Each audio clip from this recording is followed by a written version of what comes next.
Salut tout le monde, c'est Yamiro, j'espère que vous allez bien, moi ça va super. Aujourd'hui, on se retrouve pour une nouvelle vidéo, une nouvelle ouverture. Cette fois-ci, on se retrouve pour la bataille de légende, Vengeance de la Lumière. Donc c'est la première série de bataille de légende qui a été sortie, donc avec cette intitulée-là. La deuxième série étant Bataille de légende, Vengeance impitoyable. Voilà. Et donc la toute première série avec... il me semble que c'est essentiellement des rééditions. Il y a quelques cartes inédites, mais c'est essentiellement des rééditions. Je vais ouvrir les blisters et je vous retrouve tout de suite pour ouvrir les boosters. A tout de suite. Hop, et voilà. Et du coup, pour la petite histoire, je suis assez content d'avoir retrouvé ces boosters bataille de légende, car dans ma région, ils ne sont plus dispo dans les magasins depuis un bon moment.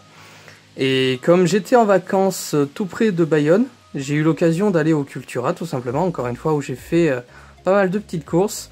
Et il en restait encore beaucoup. Donc ceux qui sont pas loin et qui cherchent ce genre de booster, n'hésitez pas à y aller parce qu'il en reste encore une bonne poignée. J'ai pas tout pris, donc plutôt content d'avoir trouvé pas mal de boosters que je n'ai pas l'occasion d'ouvrir souvent pendant mes vacances. Donc j'ai résisté, je les ai tous gardés à mon retour pour vous faire cette ouverture.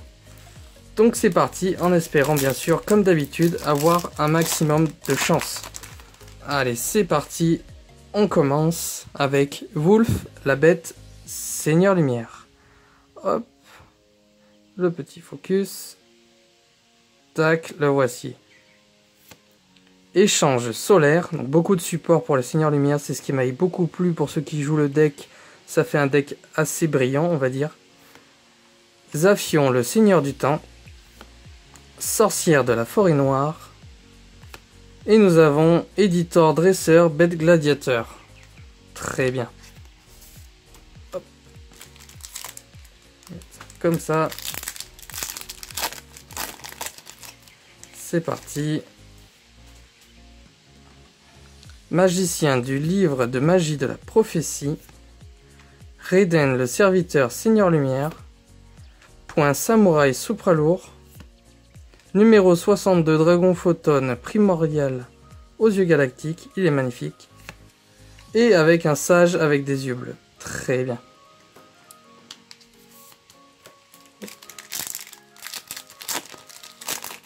Troisième booster. Nous avons Lila la magicienne Seigneur Lumière. Minotaurus aux yeux impairs potartiste. Un Rétraptor Force Strix. Un numéro 11 gros œil qui fait plaisir.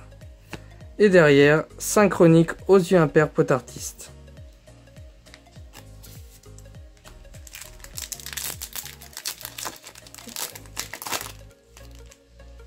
Ensuite, Magicien 5 arc-en-ciel potartiste. Félix l'archère Seigneur Lumière. Transcendance espace-temps. Dragon Gaïa, le chargeur de tonnerre. Et derrière, un invocateur sabre XM. Il est splendide aussi. Allez, on continue. J'avais déjà ouvert cette série et honnêtement, j'ai jamais été déçu par un seul booster. Les cartes sont splendides. Ça fait de la rareté supérieure pour beaucoup de cartes. C'est vraiment pas mal du tout. DDD, un super roi du déclin Armageddon sombre. Raiden, le serviteur Seigneur Lumière. Lumina, l'invocatrice Seigneur Lumière. Impact Jurassique. Et derrière, une baleine aura blanche. Hop. Très bien. On continue. Alors, un numéro 107, Dragon Tachyon aux yeux galactiques. Acteur des abysses, Préluge. Un beau dragon du jugement. Il est magnifique celui-ci. Alors c'était une de mes cartes préférées à l'époque parce que je jouais un deck Seigneur Lumière. Et cette carte, elle était vraiment... elle est toujours très forte. Mais avec tout ce qui est sorti aujourd'hui, je pense pas qu'elle soit méta. Elle est magnifique. Infernoïde Devayetti. Et un sanctuaire artefact en secret rare. Voilà. On continue. Transcendance, espace-temps. Roi du train à vapeur samouraï supra-lourd. Jogan, ninja du crépuscule. Donc c'est la carte qui a été rééditée à Ombre au Valhalla en super rare. Ici on l'a en ultra rare.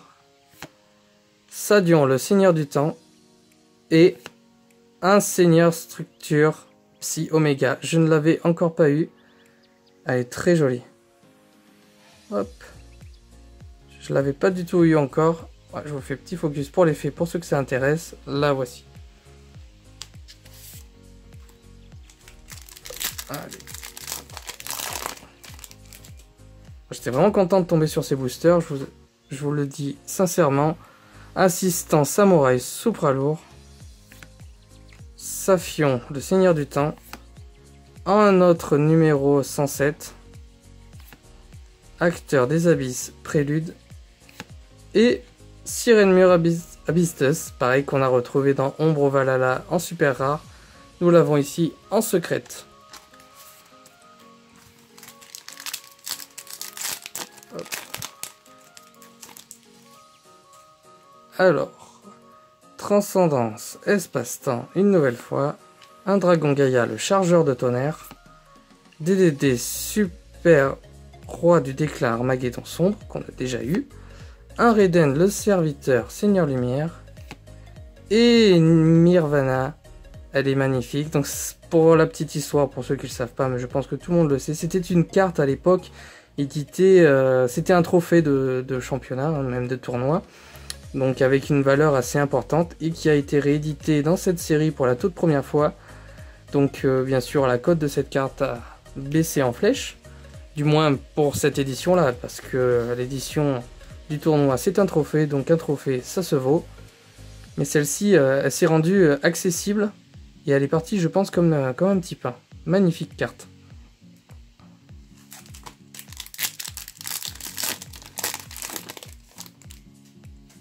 Ensuite, nous avons Célestia, l'ange, Seigneur Lumière. Du rêve, héros de la destinée. Red Raptor, Strix, Gouvernail. Échange solaire. Et, oh là là, un Trishula, dragon de la barrière de glace. Cette carte est pour moi, c'est tout simplement la carte que j'attendais dans cette série. La plus belle, la plus splendide. Je suis fan de cette carte. Regardez-moi cette illustration. Elle est vraiment méga splendide. Waouh! Super content d'en avoir tiré une autre. J'en avais déjà eu une dans cette série, j'étais déjà super content. J'avais ouvert beaucoup de boosters, je l'avais eu qu'en une seule fois. Mais alors là, super content de mon tirage. On continue avec une sorcière de la forêt noire. Lazion, le seigneur du temps. Dissolveur aux yeux impair potartiste. Un autre numéro 11 qui fait plaisir. Et Minerva, j'avais dit Minerva, là, Mirvana la dernière fois, c'est Minerva, excusez-moi, la glorifiée des Seigneurs Lumière. Une seconde fois, incroyable. Elle s'est rendue vraiment accessible. Elle est splendide. Et le dernier booster. Hop. Je suis vraiment très content, donc peu importe ce que je peux avoir ici, ce sera super top. Carotte, le guerrier, Seigneur Lumière. Minotaurus, aux yeux impair potartiste. Numéro 62, Dragon Photon, primordial aux yeux galactiques. Un parfum anti-magie impeccable et une pilule d'évolution double. Ah, je suis content de l'avoir eu. Celle-là, elle est pour mon pote Christophe. Je te la mets de côté. Idem, je sais que tu la recherches. Donc, on verra ça très, très bientôt pour le trad. Je vais être dispo ce week-end, donc n'hésite pas. Allez, je te la mets de côté. C'est vrai qu'elle est splendide, je sais pas comment elle se joue. Ouais, pour les decks dinosaures. En tout cas, je te mets ça de côté, il n'y a pas de problème. Là, voilà. Eh bien, écoutez, honnêtement, je suis aux anges au niveau des secrets rares. Donc, on a eu la pilule d'évolution double. Minerva, la glorifiée. Le fameux Trishula qui fait plaisir. Une deuxième Minerva. Sirenmur Abystus. Le Seigneur Structure Psy Oméga, Sanctuaire Artefact, baleine aura blanche, invocateur sabre XM, sage avec des yeux bleus, et le éditeur dresseur bête gladiateur. N'hésitez pas à me dire ce que vous pensez de cette série, très franchement, c'est vraiment bien. Honnêtement, au vu des rééditions qu'on a, au vu de la rareté de certaines à l'époque, ça rend notamment des cartes trophées assez accessibles à tout le monde. Et des rééditions qui à l'époque maintenant sont dures à choper parce que les boosters se font rares. Ça les rend accessibles également, en plus en rareté secrète, c'est génial. Donc voilà, impeccable. Voilà, j'espère que cette ouverture vous aura plu. On se retrouve bientôt pour une prochaine vidéo et je vous dis à plus tard, salut!